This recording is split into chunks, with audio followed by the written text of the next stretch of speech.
The World Bank and IMF originated in the rubble of the Second World War. As the war was ending, Europe was in ruins, its economy and population shattered.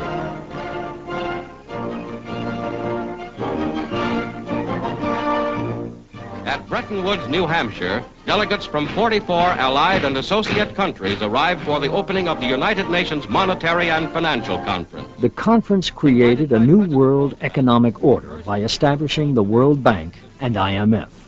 Each member nation agreed to put a certain amount of money into the bank and IMF. Each member nation votes on which countries will receive loans and under what terms. Voting power is based on the amount of money invested. With roughly 20% of the investment, the United States has 20% of the vote. Originally, the IMF was set up to provide loans to governments in need of short-term cash. The World Bank was set up to provide long-term loans to governments for large-scale projects.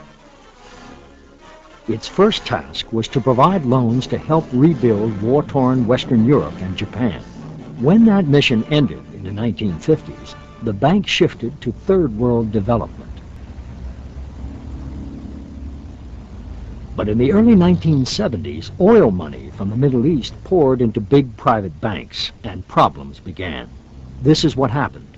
With their vaults overflowing from the oil money, the private banks began to aggressively lend money to Third World governments, many of them led by military dictators.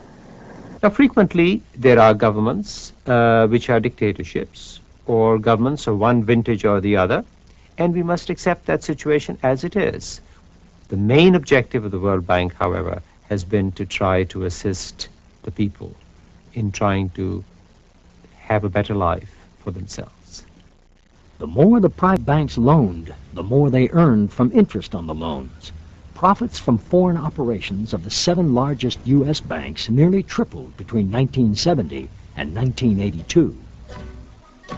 But while private bank profits were rising, many Third World countries found it harder to pay the interest on their debt, let alone pay back the principal.